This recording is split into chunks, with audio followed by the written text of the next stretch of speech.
goodness. I'm going to edit this out. Yep. I am joined by Psy White from Whatculture Gaming. Yes. Hello, you did it. It's definitely first take. Definitely first take. I blame you because you said about editing. That's it. You said edit, and now I'm going to have to edit that, or I'm going to look like a right Wally. Yeah, blame me. It was your mistake, but blame me. That seems fair. It's all good. We're here now. That's what's important. Yeah, it's just part of being a parent mentality. It's just you blame everyone. It's like, oh.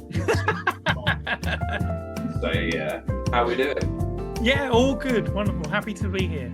Oh, lovely. Yeah, thank you for joining us. It's been you were joined in rather late. We managed to sort this out rather late once we decided what was a good fit. Mm-hmm. So, which was the Nurgle Death Shroud Bodyguard. See, I know Warhammer words now. Look at me.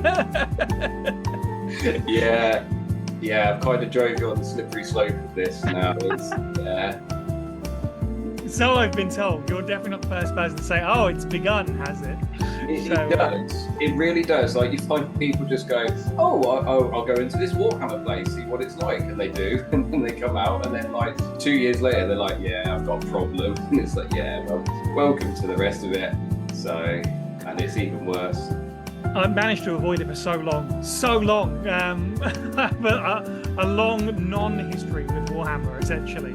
But all my friends play it, and when we very occasionally will meet up and paint together as a good incentive to paint stuff, they're all painting Warhammer and I'm not, and they're like, "We'll get you into one day." And it was this. It's just like, "Oh, we'll have you paint a Warhammer miniature." I'm like, "For charity, I'll do anything." Sure. We'll keep that bit in so everyone can hear that. Oh no, what have I done? I mean, how have you managed to miss it for this time then? Just no interest in it whatsoever at all then? Yeah, kind of. I mean, I haven't totally missed it. I played it for a very brief period at school, very like eons and eons ago, and I bounced right off of the mechanical part of it. For me, it was I liked the miniatures. Yeah. I think I liked the idea of painting, but I struggled with it, and I was probably far too impatient at the time and stuff like that. But when it came down to sitting down and playing a game, it just didn't keep my attention at the time. I don't know if that would change now. It's definitely been a case where I've deliberately avoided it because I have other hobbies that are time sinks and money sinks. Yeah. Board games being one of them, which is where my miniature painting history is. So, I partly deliberately avoiding it, I think. just to save yourself, gaming isn't cheap nowadays, nor are board games, so that's too expensive. I mean, I kind of delve a little bit into, you can kind of see there's the Marvel Zombies a little bit, so it's kind of more board games, but they come with miniatures. But yeah, it's definitely still expensive. So yeah, if you get into Warhammer, you'll find that money just goes straight away. I can't do it. So yeah, I mean, obviously I've been talking to everyone who's taking part in 40 hours and 40k, and everyone's saying, "Don't worry, you just find stuff cheap. Find the good miniatures for cheap and pay them." So I'll probably amass a weird collection of mishmash Warhammer stuff through the ages, different armies, different races, whatever. Now, just because, quite fun to paint compared to board game miniatures, which are of varying quality and size. These are nice, chunky, detail-heavy things. Yeah, they are one of the sort of top sort of brands. Of course. Because I mean, some of the stuff that comes with the other games, you get varying qualities, and obviously they tend to be smaller because obviously it's cheaper. So yeah, they're really good fun to paint. But as soon as they kind of axe lines, that's when you want to get them, because no one wants them anymore. So there was a load of it's irrelevant now. Yes, that Stormcast, they just completely got rid of tons of it, and there was a Beastman that had only been out for about 2 weeks before they axed it. They're like, no. Yeah, so that's what you want to get, them stuff, if you just want to paint and enjoy it. So that's the way forward. I need to get someone to sort it out for me, because I won't know what's being axed. I need someone to be like, "This stuff's going cheap, by the way." Someone to recommend stuff for me to buy. I'll send you a list, and then you can. Yeah, do that.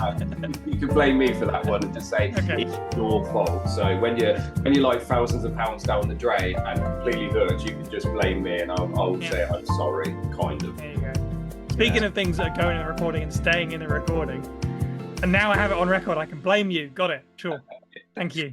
Yeah. To be fair, you're saying that you do anything for charity, I think is worse. So I think if we're playing top trumps on that level, I think I put an asterisk. Can I just? It's not legally binding. Yeah. So obviously, as we said before, like I just was listening to one of the podcasts, and I think it was Scott that said, obviously, you worked for Steam Forged Games at one point. So do you want to just talk us through that and what happened? So for a very long time, I worked retail, and as with many people, I mean, retail workers, shout out to you. You're the real G's out there who are keeping the world afloat. But everyone who works retail, they kind of want to get out. It's not a secret, right? And I have a friend I do a podcast with, a Resident Evil podcast. He's part of the team. And it just so happens to be, has been a big part of Steam Forged Games really since the beginning.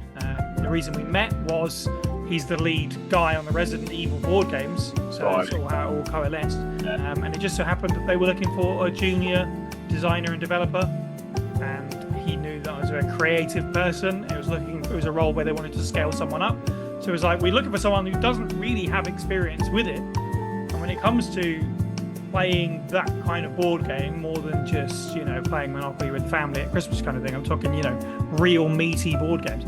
I was still quite new on that as well. Like, because it was Resident Evil, it's what attracted me first, and that opened up a whole new world of that kind of board games. So it was kind of perfect for them and perfect for me. I did only stay there for 6 months before I had to bounce off. Coincidentally, when we're talking about mental health, I'm sure that was a factor in it, where I was just not in a good place for it. And I just don't think, as exciting as it was, and as great as the company is, and as wonderful as it was to be doing creative work, the role of me just didn't click. Which is a really awful, like, when you feel like I've been gifted this great opportunity, but it's just not working. Oil and water. It was obviously a really hard decision to leave that job, but the happy ending is that very briefly afterwards I was suddenly picked up by Whatculture, so it worked out. I failed upwards. I've got friends that are very, very happy to say. Yeah, I'm about to say, so just wrong place, wrong time, really, then. Yeah, pretty much. It just didn't click, and there was no point. It's square peg, round hole. It just there's like no amount of time or whatever it was just going to work. It was just not working out, and it was nobody's fault. It wasn't even really my fault. It didn't really work. But it was a really cool experience to sort of dip my toe into the industry for 6 months, learn a bunch of stuff, and then just be like, right, guys, sorry. Yeah. I mean, we kind of touched on this in like another sort of like chat we did. It's like ex-GW employees kind of like spilling the beans of like how the process of how things were, and it's like, it's really interesting to kind of see how it happens, because obviously we don't get to see that. We only get the little bits they kind of tell us, and then someone comes out and goes, "No, it's like this and like that," and you're like, "That's quite interesting actually to try and find out how it's done." Yeah, I mean, obviously the thing when it comes to that with board games, and I guess probably similar to GW to a certain extent, is when you're doing early design stuff, people will tell you, oh, it's just a bunch of like notes scribbled on paper and the most like basic print-offs that you can manage or whatever, and proxying stuff in. But when you actually do that, it's an entirely different thing to be like, I'm playing a future project. For example, I was working on the RuneScape board game. I can say that because it's all out now. But just proxying in whatever miniatures I've got, all these really basic designs that you print off, and you just kind of have to picture what the final thing is going to look like. And obviously, less than that is just mechanically, does it feel right? So, jumping right in at step one, which is the beginning of a board game. How do we get the right elements in here to make it feel like, in the case of something like a RuneScape, which is adapted from an existing IP, to represent that right? How does it feel? And so on and so forth. Super interesting, super illuminating. Yeah, I mean, I see, because I like a lot of the cool mini or not games. That's what my collection is, other than GW. And a lot of people complain, they're like, oh, but it feels like a cool mini or not game. It's like, yes, but that means when I pick it up, I know how to play it, because it's pretty much the same rule in a different name, and the steps are the same. So whereas like when I look at Warhammer stuff, I'm like, I've got no idea. And I mean, we played a game last year, I'm not a player at all, and me and my friend, we took 2.5 hours, didn't even do 2 rounds because I'm terrible, I just listened to him. So I need something that's easy, because it's like if I'm having to consult, oh, it's this, I'm dead. It's and yeah, it's nice. I pick up a game and I'm like, yeah, I know how to play this because I know what they're trying to tell me rather than having to learn it. Yeah, I don't necessarily understand the criticism of that, because that you can apply that to so many things where it's like video games or whatever. It's like, oh, this is an engine that I understand. This is a publisher or a developer that it's like, oh, it feels like this. This is why I like it, because I liked something else they did.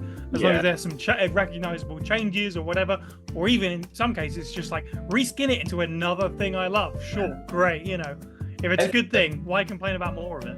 I know, it's part of why I like not being a sort of gamer when it comes to 40k, because every time the points list gets left out and all these people are like, oh, they've killed my army, and I'm just sat there going, means nothing to me, don't care. I'm just like, yeah, right. It really doesn't bother me. I'm like, it just it's too long a term for me. I can't do it. It's too much. Yeah, this is the kind of thing that I will bounce off as well. I've got friends who talk about it, and they start talking, and I'm trying to follow it because I want to be engaged with it. I want to understand it. After a while, though, I just like white noise. It's like, if you too try, much shit. Yeah, try the new Imperialis, which is the tiny ones. Basically, it's a you go, I go kind of thing, and most stuff only has one wound and everything's lethal. So like you literally just blast everything off the table, and it's really quite good fun. And if you've got like the little titans, they can run through buildings and stuff, and it's like, why doesn't every game do this? It's fun. So that's something to try if you want to actually get into it, because they're only small. Just pick up a box and you just go. So nice. That's the way forward for it. So don't tell me that. Don't say that, because I have to find someone to play with, I guess. But it's potentially an inroad, definitely. But I mean, when I say that about tuning it out, I just want to specify. I'm jealous of the people that can enjoy 40k and Warhammer. I'm jealous of people that can follow it, because my brain just isn't know. It is a lot. It is a lot, and every time they change it, it is just. I can see why people get like. I mean, how would you please everyone? It's like the biggest game out there. How would you please everyone? Because if someone likes it, someone else doesn't. And I mean, everyone's got their favourite edition from what I've heard, because obviously like hanging around with it. And like all of them, it's always a different edition. They're like, I like 3rd, I like 1st, I like 9th, I like 10th. And you're like, it's like, no wonder they can't win. It's like none of you guys can agree on anything. So yeah, I was talking about, this is tangential, I'm sure, but somewhat related, I was talking about Dungeons and Dragons with friends recently. Yeah. It's similar-ish kind of thing. There are way less editions, and they don't do major turnovers quite that often. But we were talking about how when we used to play when it was 3.5, when the major changes that came in across the board with D&D version 4, we were just like, no, not for us, and we just sat out like an entire version of the game. Yeah, and I'm sure that's the case with every version of major games like D&D and Warhammer, where it's like, no, this invalidates what I like about the experience, or as you said, the army that I have, or whatever. It's like, that's not what I want out of it, which is completely fair. At least with the variety of versions, as long as you can find people to play with, you can still play the old stuff. Most people are quite good. That if you're like, I just want to play this edition, they'll be fine. I think one of my friends, he collected the X-Wing stuff, so it's kind of similar, but you don't. And apparently, I think it was version 2 or something, they did something heinous and no one liked it. So he literally, his whole collection was just sat in a pile because he was like, I don't want to play it. It's like, it's terrible. It's like, and he goes, and you can't play the first ones anymore. I can't remember the reason. But I was like, oh, that kind of sucks a bit, really. Like, all this money gone, like, wasted. But, you know, it is the beast that we follow. Yeah, I suppose so. Just think of the good memories that you had, I guess.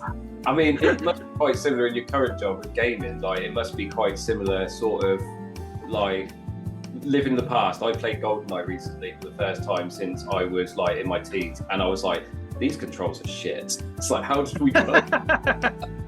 See, I don't know. I go back to the old games and I go, yep, this is remember when gaming was good? I say to myself jokingly over and over again. And then I worry that it might not be a joke.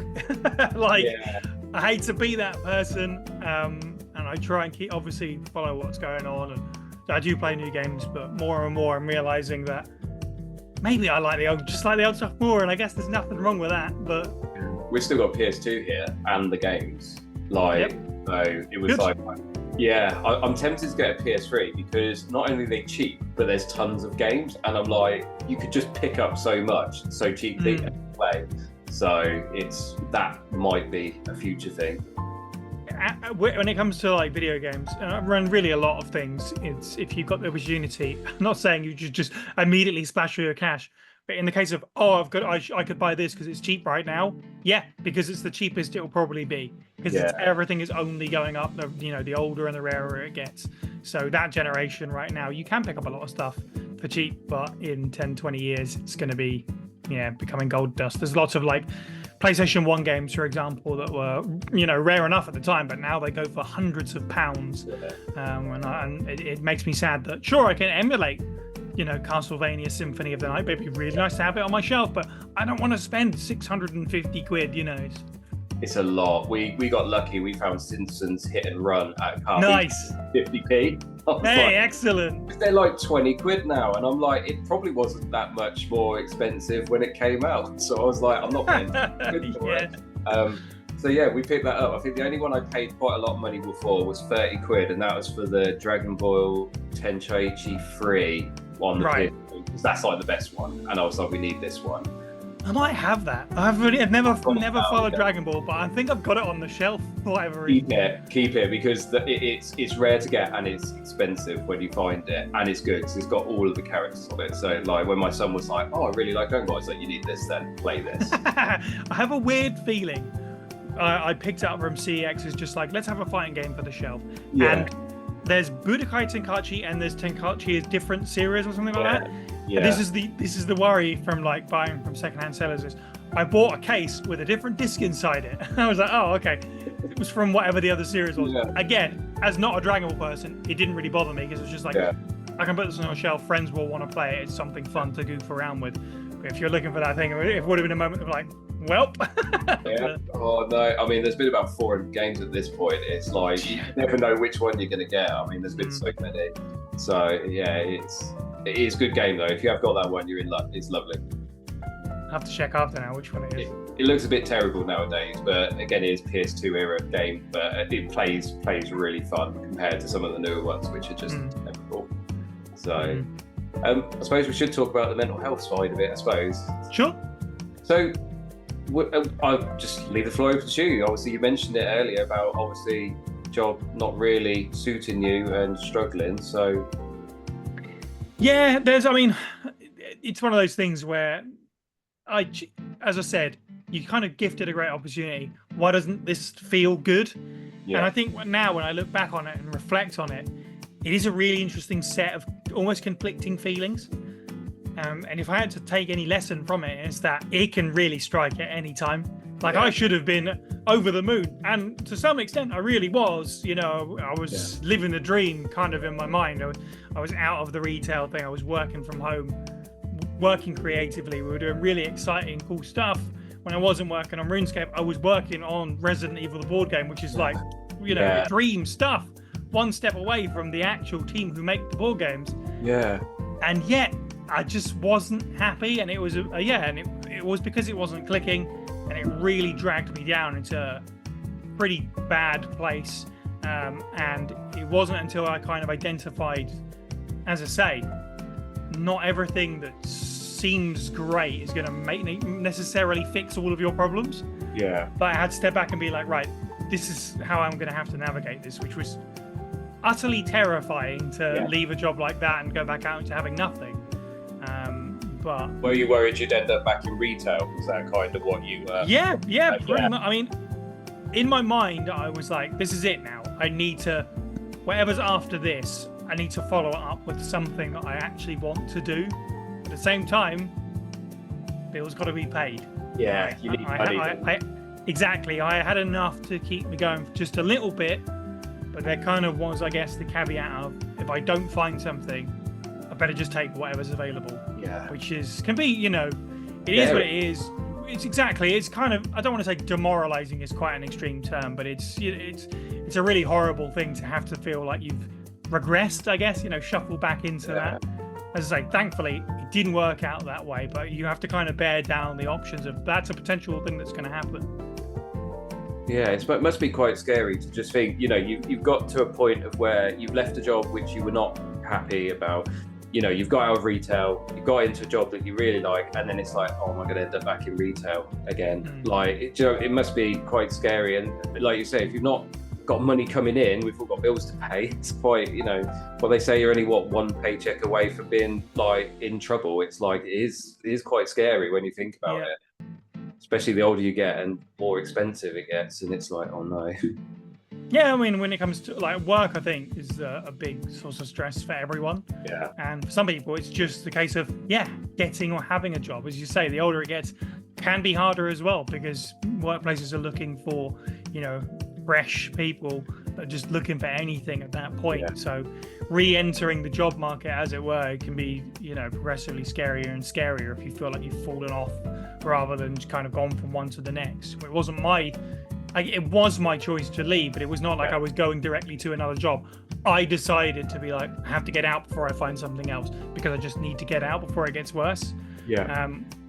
Which, it was brutal, but thankfully, it worked out. And with places like Calm and stuff out there, we are infinitely, I want to say, in a better place for the availability of charities and helplines and stuff like that right now, compared to at least what I was aware of when I was growing up. It might not be that they are more prevalent. It's just maybe they're just more visible and stuff like this. Obviously, when the more we talk about, A, just talk about mental health, B, talk about the helplines that are out there, helps everyone.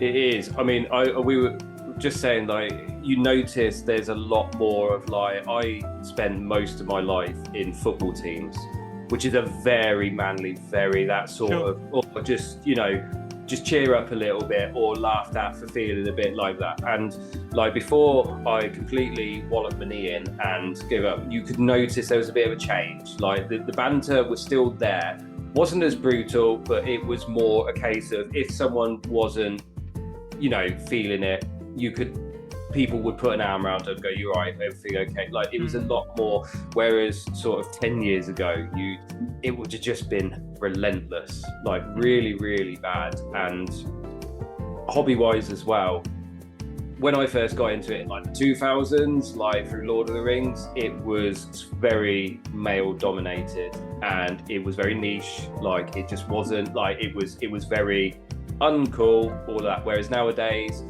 we've got a whole diverse range of like wargamers, painters, hobbyists, and everyone's a really nice community now, which is lovely. I think, as not having that much experience with Warhammer, all jokes aside, obviously, I don't really know if it's necessarily the same thing, but I did mention D&D, and it makes me think of like, I'm sure there are like, with the rise of content creation and stuff like that, and the communities that gather around them, that's a hugely positive thing, because very similarly, I think about D&D, and it's like, that's the same thing. Back then, it was super niche. If someone even caught a whiff of the idea that you're into it, that was it, bullied for the rest of your years. But now, we know celebrities who are massively into it, like people like Vin Diesel, who are like, terrifying if you met him down a dark alley kind of thing. He's a big he's a massive D&D nerd.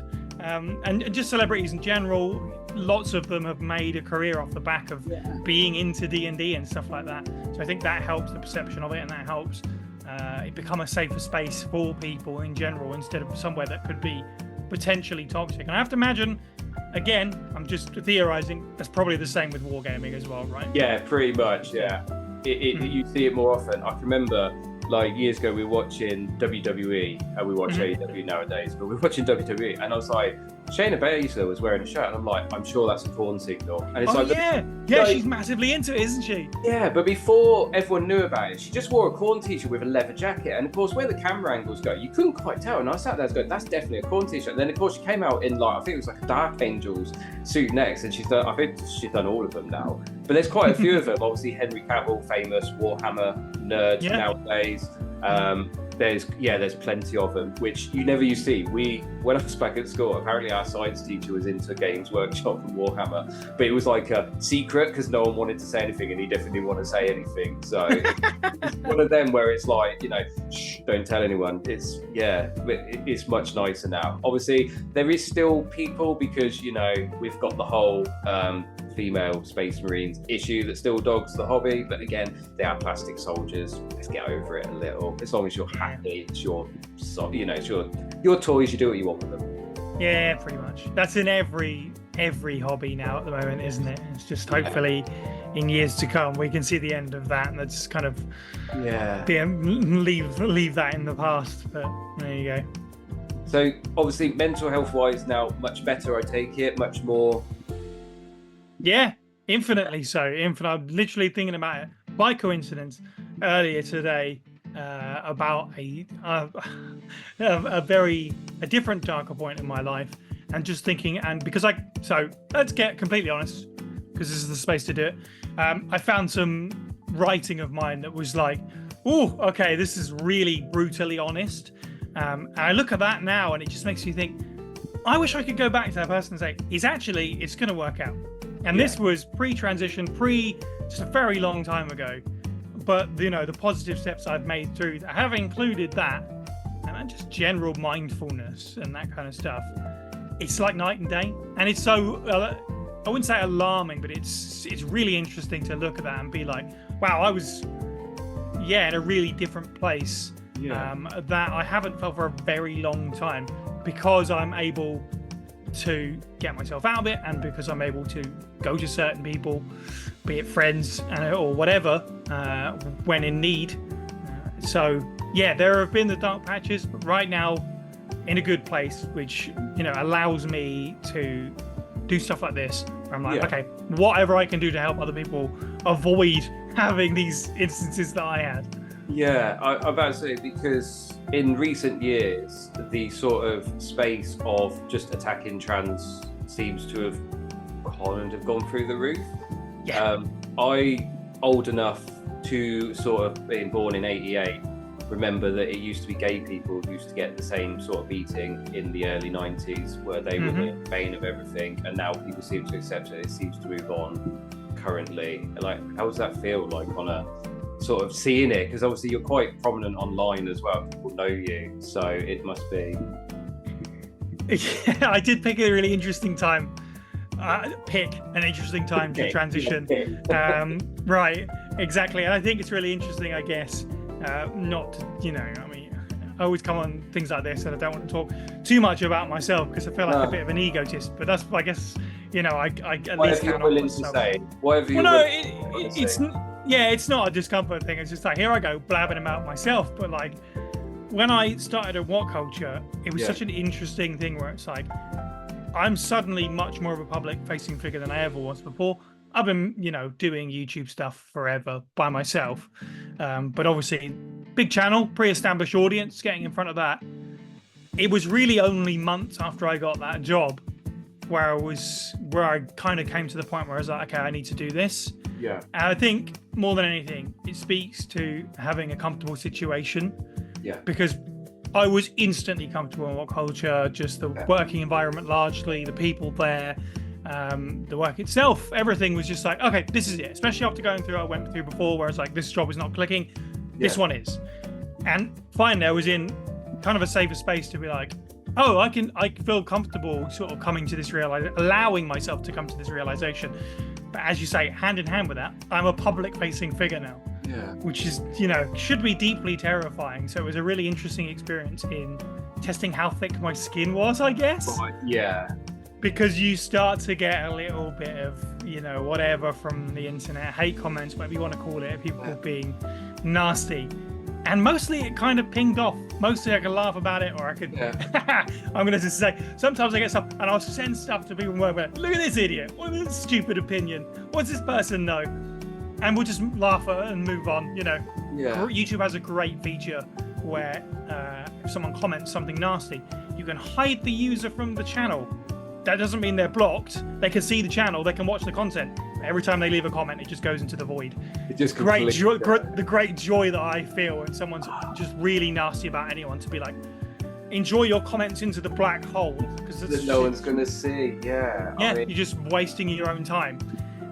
So vindictive, perhaps that may be. It's very satisfying, but largely, shockingly, I have been very okay. Like, I've not had really any major instances, especially when it comes to the YouTube stuff. That's good. And that comes again from the safety net of the people that I work with, the business that I work with, being very forthright and comfortable and supportive about everything going on. So very blessed. Hashtag blessed.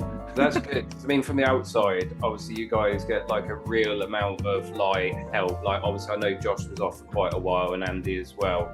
Like, so, which is quite nice that you're able to do that, because obviously like a lot of jobs you don't get. Oh, absolutely. Like, and it's nice to see that it should be the norm. Like we sit in here like, and there's me going, this is surprising. It shouldn't be. It should be the other way, really.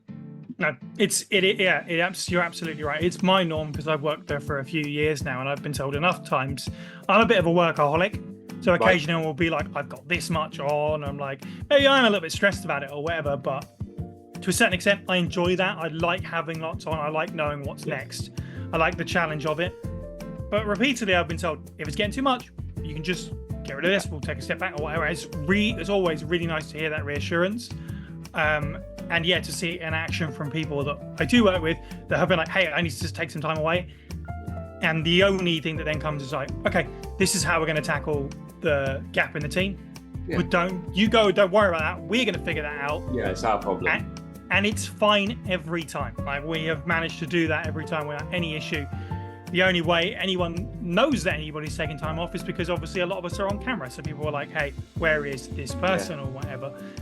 Otherwise, I feel like you wouldn't notice that that's occurring. And that should be the norm in every job. Yeah. Absolutely, it should be normal to be like, I need to take a decent amount of time off because I'm run ragged or whatever. And I have a dream that one day that is the case, because I cannot tell you how unbelievably normal it feels and just right it feels to have that reassurance that if something does get too much, you can just take a step back instead of, as we said earlier, panicking about paying my bills. Yeah, I've got to put myself through this hell. I've got to ride out this awful period because I've got to pay bills, which is not good for anyone. It's not. I had, for obviously I've been doing my job now for almost 16 years, and like I had a month off at the start of the year because I had a knee operation, which is quite major, and like it felt so weird because it's the first time in a long time I've been off. Like, because obviously I kind of, every time I got a job, I kind of got into another job, and I was in another job, or I'd leave a job for another one. So it's like the first time in like 16 years, I'm like, I've got a month, and it's like, obviously I was recovering, but it's really weird. And by the third week, I'm like sat here, like I'm going crazy because it's like I'm not used to it. No, and I couldn't do anything, like, because everyone's like, oh yeah, but you got all your painting stuff. I couldn't sit at the table to paint, couldn't do anything. I built everything, and I played FIFA quite a lot. Like, that's all I could do, really. I couldn't do anything else, and it was quite nice for the first couple of weeks, and then it was like I need some routine back in my life. So it is quite nice, like, if you're able to do that, if it all gets too much, just to have that almost like a factory reset, I suppose. Yeah, big time. And I think, a lot of people maybe experienced a taste of that. I know the experience differed from person to person. For a lot of people, it was awful. But during the pandemic, if you, for example, one of the lucky people to be put on furlough, and I was for a long time, it was such a strange thing, like you say, because it's so unusual. But also, because I had so much time to myself, like, it was really healthy. I'm very lucky. Not a lot of awful things happened to me in my life during that period. I know some people obviously lost family members. It was an awful year for a lot of people. But the ability, for those of us that were on furlough, I'm sure it was kind of like, oh, life doesn't have to be go, go, go all the time. We should be able to take a moment to yourself and realign. And just having that time to be able to do that, as you say, for the first time since I was like a teenager or whatever, to kind of like realign everything and be like, get my priorities straight and what I wanted was really good. So if you're able to do that on a semi-regular basis, it's really good if you can. It is lovely. And I mean, the hobbying is kind of my safe space. This is kind of how this is where I sit to relax. This is kind of my area to kind of chill, because like it's really weird. It's like you try to explain to people, yes, my mind is working, but it's not overworking. I'm just praying, and I'm not thinking about the world and how like bad it is, etc. I can just sit here and paint, and it's when I haven't painted for a long time, I notice it. I can feel, unless I'm on holiday, in which case I'm just drinking profusely and just sitting on the beach, like, which is what I did for about a week, which was terrible, but it was so nice. But this is where I come to chill, and like a lot of people, we put out there you know, what does Warhammer mean to you, or gaming, or like mental health? And that's what a lot of people said. They said it's their release from just, you know, how bad things are. Yeah, I mean, that's certainly true here as well. And one of the reasons I brought up the pandemic is because that's how it started for me. Like, I had so much free time where I was like, hey, I can finally try a new hobby. And for a long time, I have just sort of like stared in wonderment at other people's painting works and dioramas and all kinds of stuff. And I'm terrible with anything like tiny, it's just like fiddly and terrible, that kind of thing. But I was like, if there's a time to try it, yeah, it's now when I've got this free time and I'm in a good place mentally because I've been able to sort of take that time for myself. Let's try a new hobby. So that's how painting for me started in 2020 or 2021 maybe.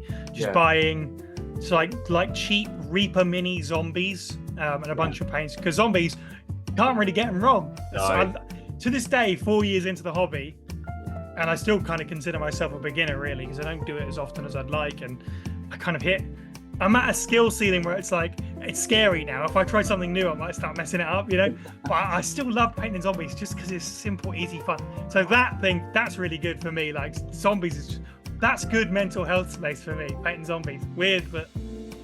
I mean, I could kind of solve your problem in an instant, because obviously, like, I like zombies, so I've got all the Marvel zombies. I've got like tons of like zombies, like that are just basically fodder from the X-Men set. So if you need some zombies to paint, there you go. You can just paint them. Send them over. There's loads. I've got Walking Dead stuff as well, because that. Zombies as such. The Walking Dead game is actually quite good fun actually to play. Interesting. If you've not seen that, it's so basically like noise is a big thing. Like, so if like you shoot or make a noise, the zombies come towards you. But each character's kind of got a sort of threat value, and once that value goes over it, they start panicking, which means you roll the panic dice, which means they do silly things like they run off, they make noise, they just freeze, which is really good fun, because you can't have all the heavy characters like all, you know, your Ricks, your Negans, like that. You've got to just have, you know, the kind of ones that get killed all the time. So it makes it really interesting, because you're like, oh no, it's like there's 10 coming this way. So try that, because it's got a resurgence from Mantic Games, because they did, when the comics ended, they kind of just said, no, we're giving up with it. And then they brought it back because everyone was like, hey, we love it. So it is worth looking into, and it's not too bad to get into. Just get a starter set and you can go. Interesting. I think I've seen some of the miniatures about before, like online or whatever, and they do look cool. I have to look at that. Like, I've, you know, I watched the show for however much time, but I can't imagine I'll ever really get back into it as a franchise. But like conceptually, like as an engine, that's a really cool mechanic. I love that. Yeah, it is really good fun, purely because like the walkers kind of amble towards you, and because like you're facing off against each other, it's quite funny to be like, right, well, I'm going to shoot here because it's going to get you. It's quite well, that's very Walking Dead though, isn't it? It is, exactly. Yeah, it's really, and it's quite terrifying, because like some of the cards, basically like one of them's like 20 walker herd comes straight on the board, and you're like, oh no, they're right by these. Like, and of course, like, you're like, right, well, I need to shoot this one. If I do, the rest of them come straight at me. So it is really fun to get into. Nice. Okay, so, I'll put that on the wish list. Yeah, put that on the wish list. Right, hang on.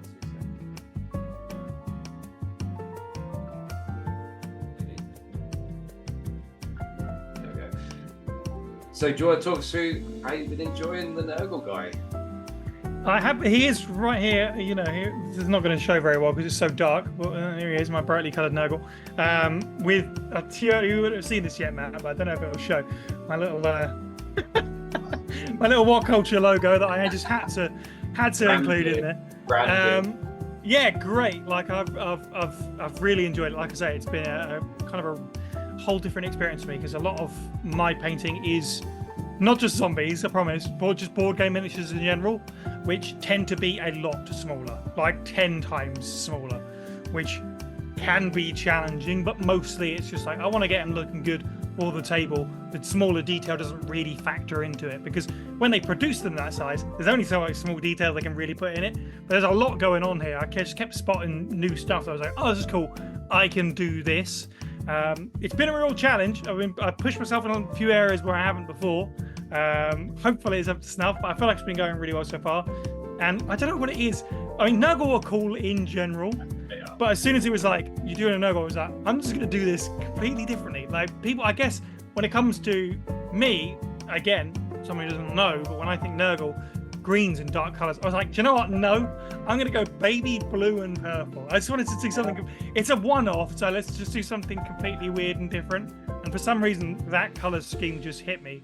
And I bought the perfect, like, icy blue literally last week for another project. And yeah, so I've been having a really nice time using that color. Lovely. Yeah, we did Death Guard last year. And like before, like once we decided on the army, we decided on the color scheme. So it's basically going through the internet, going, what looks cool?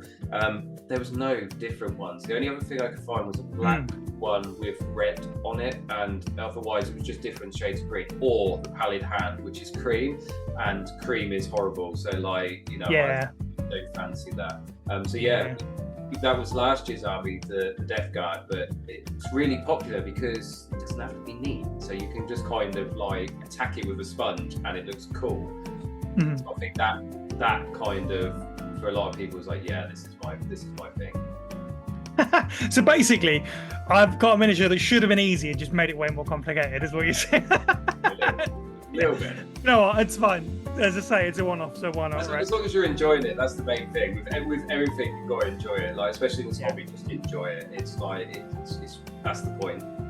Yeah. No, it's been really nice, and like, aside from occasionally painting with friends, like I say, I haven't had a lot of experience of painting other people, so it's been nice being able to have that chat there, seeing what everyone else is doing, and ogling all their work, and just today being like, hey, how do I approach this on a wash kind of perspective? Because this kind of light color is not what I'm used to. I paint a lot of, like, as I say, the Resident Evil board games. It's a lot of horror stuff, a lot of darker tones. So dark wash it's super easy, but when you get into light colors, that can get a little bit trickier. So it's been really good to have those people to sort of like seek for advice and that kind of thing. Definitely, yeah, super cool. We've got a really good team. We've got a really good. Like they're all really lovely, and there's some really interesting stories between them, and they're all really.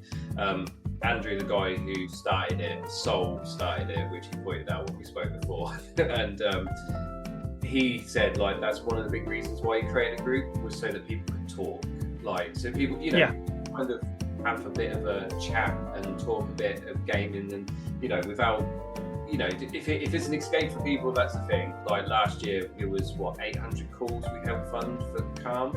Nice. So, like, which gives you a kind of number, which is quite interesting. So you're like, right, well, what does our money do? Like, what does it actually do? And it was quite nice to see that's actually what it did. 800 people got a crisis call because of that, and that was funded, so which was lovely.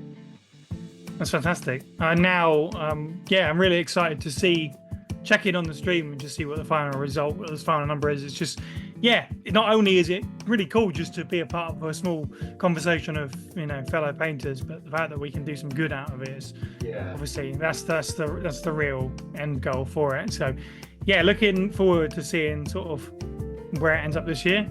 Looking forward to seeing what gets put together for next year as well, because you may or may not see me back next year after this. Hopefully we can entice you back next year. Yeah, I imagine so. I've been talking to Jules, my colleague, and also part of the stream as well, about what he was doing. I sent him a picture of the Death Guard work in progress, and he sent me this video back of what he's been putting together, and it's some incredible stuff. So if this is the kind of thing that happens every year, I'm in. I want to see more of the crazy stuff that we'll come out with. Let's come up with, like, because obviously I met Jules. He asked me to be part of the YouTube video they did last year. So obviously that's how I met him. Like, I'd asked him before if he wanted to, and he was like, "Can you do this?" I was like, "Yeah, sure." So I came up. But he didn't tell me what we're doing, and we were playing a kill team game on this whopping great big Titan that was like 5 foot. And like when he was bringing it in, like the next, I was like, and he was like, "You haven't seen this?" I was like, "No." I was like, "What is this?" Like Lee, who's going to be there this year, like this Titan was immense. Like, and I was just sat there. So he's got something good planned for this year as well, which is quite interesting. So it's very cool. Having seen it, it's very cool. I mean, that's Jules to a T. It's full of surprises. That's the best way to describe it.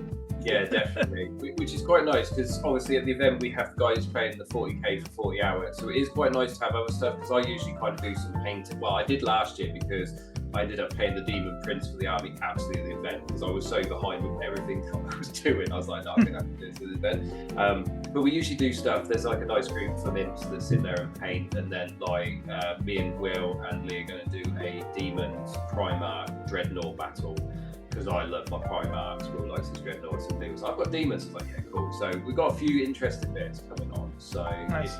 it's interesting. Maybe next year we'll have to entice you with some Walking Dead. We'll have a game of Walking Dead. Do you know what? I'm absolutely down. If we can make that happen, that sounds like a great time. Why not? Yeah, definitely. I mean, I've got it all. It's all down. It's literally all down there, so I can literally just bring it. Like, I think you're about to say, I've got this all recorded, so you've said it now, you know. We come full circle. No, we try to entice people rather than force them. Bully them, yeah. That's fair. But yeah, I mean, it's an Imps gaming, so yeah, you're more than welcome to, and we will kill some zombies. Or Yeah, sounds good. I mean, like I say, I might not necessarily not be able to contribute to the Warhammer side of things. It's not my bag, but that's the beauty of miniature painting. There's just so much other sort of ways to attack it from. Most of my stuff comes from board games.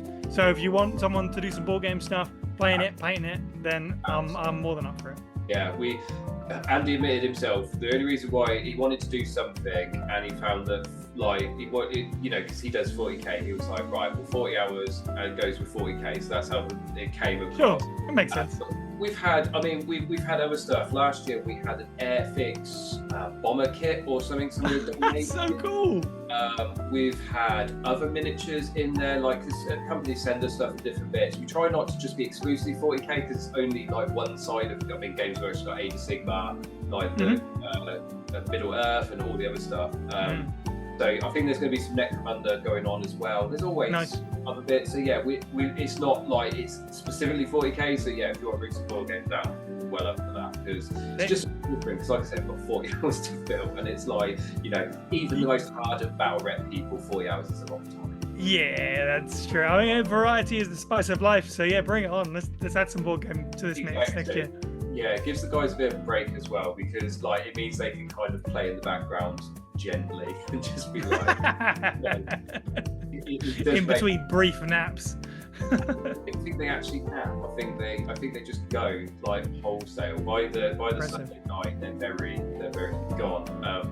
Andy's quite a laugh when he does the raffle because it's literally like the last bits of it, and he's putting that last bit of energy in. Into it. So yeah, it is quite good fun. So it's it definitely that'll definitely be a good laugh. Cool. Well, in that case, then this becomes at least for now, like not just my first Warhammer miniature that I've painted, but you know, until day X, like who knows what the next thing is going to be or whatever. But at least I can contribute part of my painting history to this. Yeah, see what else I can find. I mean, I'm glad finally that he's got some colour on him because I've had him now since probably about 7 years. Oh goodness! And he's not had any colour. That's why I was like, he was white, and I was like, because I was like, right, well, I'll do this. And that was probably when Dark Imperium came out, so that was probably quite a while ago. And I was like, yeah, no. There you go. That's fine. It's got some payment now. Fine. We didn't necessarily talk about it, but because you were like, hey, is this all right? And I was like, A, it's a cool mini. B, it's Nurgle, which I've always been curious about. And like, C, anything's all right, really. But the caveat there is like, I'm just glad it was like assembled. The fact you primed it was a nice little gift, but I'm so glad I just get like, cool, thanks. This year we got a combat patrol which was given to us by Ashdown Gaming, I believe, gave us it, and which was lovely. But like, if you've ever seen a GW sprue, it's like bits there. Yeah. Of course, actually, the guy that was getting miniatures, he had to sit there and clip them all off and send them to people, and it was like bless him, like he was like sat there and like one guy was like, I'm missing a backpack, and I was like, it's like, we can find it, don't worry, we'll find it, we know where it is. So yeah, it's been built for so long. At least it looked good, and it was primed, and that was the. I mean, I would have primed it before anyway if that was the take. It's not too bad. So I take it assembling is something you're not used to then. No, again, board game miniatures, they come assembled, funnily enough. So I don't know. I mean, I would have attempted to assemble my Warhammer miniatures back in school days. I got a lot of assistance from my dad because I was just, as I say, terrible, fiddly little things. So I don't know how much of that was actually my work at the time, my terrible Dark Eldar army, which is long gone now. But Dark Eldar, yeah, and it's for whatever reason, arbitrary choice that I picked.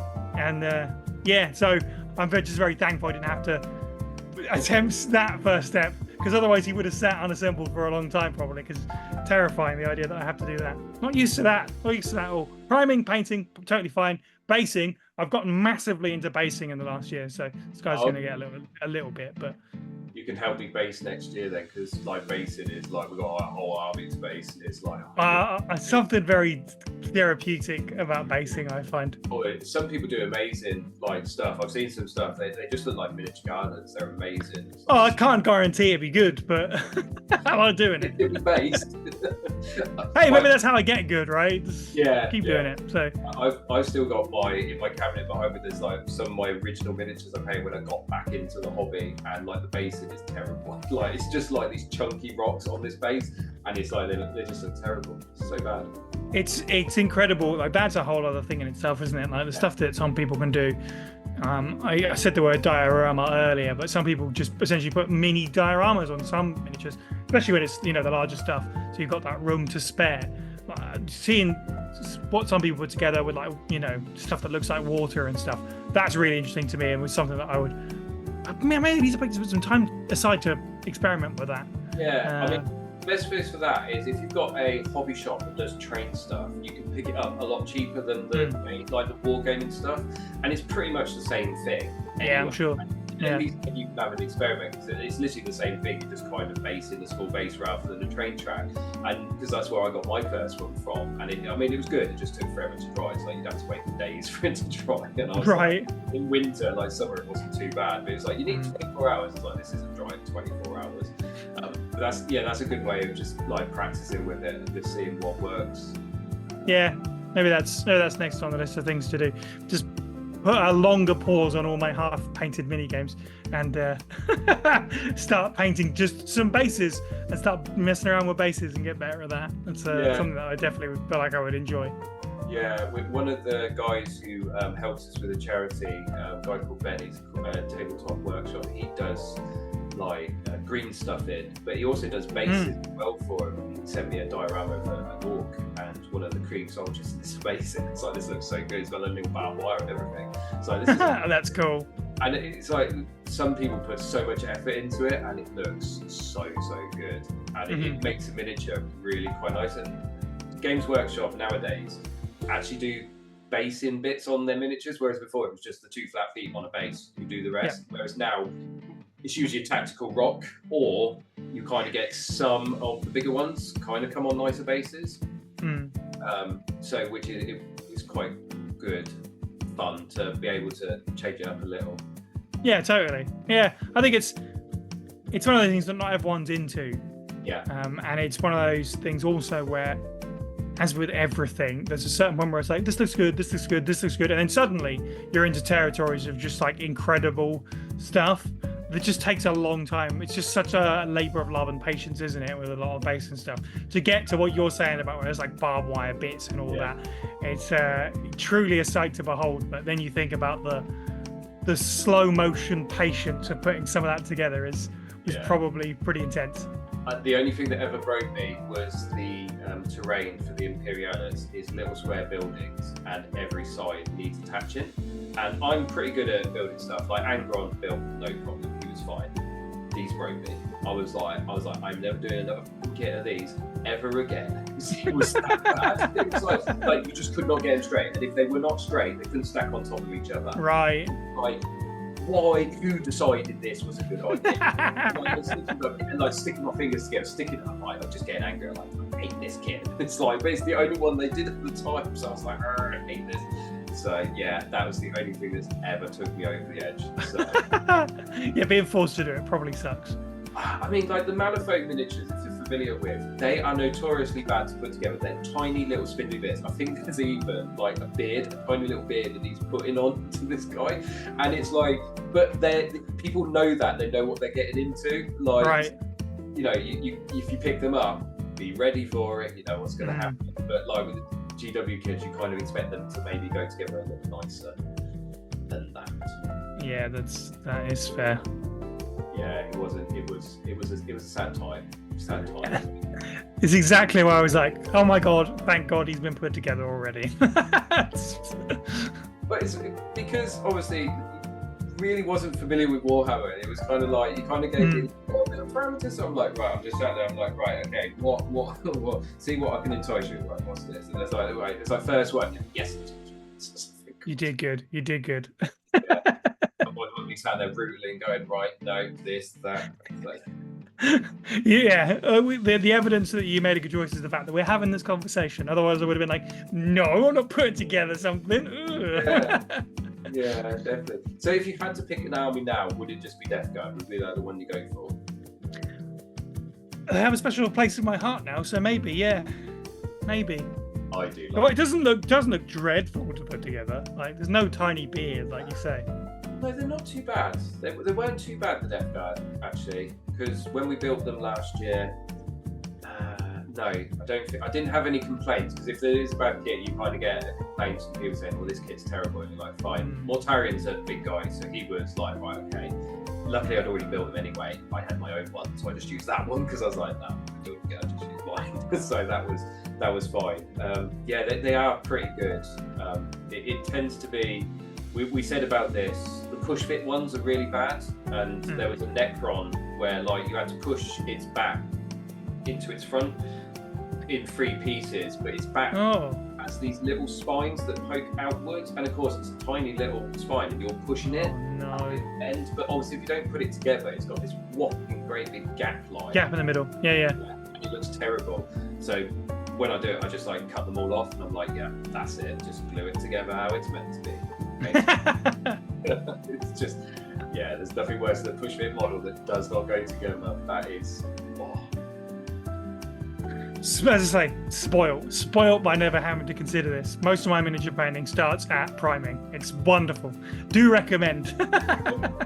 I mean, the tiny Imperialis ones are good fun because, I mean, they are tiny. Like, and I mean, they are tiny, like the tiniest little guys on there. And you have to kind of put 5 on a base. But of course, that's all you have to do. You just give them a quick mold line. Yeah, that's fair. Yeah, the Joel's told me I was a bit mad. It's like, are you going to paint them on the base? I was like, yeah. It's like, I don't sub-assemble anything. I'm going straight in. I'm too lazy for that. Just get it on, go straight away. Yeah, definitely. So, yeah, what's the point in painting a place you might not necessarily see? Thank you. That's my point. If I can't get them with my brush, you ain't seeing it. Yep. Is what I think. I see these people that paint on the springs, and I'm like, you're mad. I don't know why. Yeah, that's quite extreme. I mean, fair play to them, but you won't catch me doing it. I'd be terrified. It's like if that glue goes somewhere it shouldn't, you're in trouble. Yeah, basically. Yeah. See, look, we've got you hooked now. Here I am talking Warhammer. Yeah, look, we've just sat talking Warhammer for 10 minutes. So yeah, no. Well, thank you very much for seeing them waffling all this. It's been lovely. No, it's perfectly fine. Thank you for having me.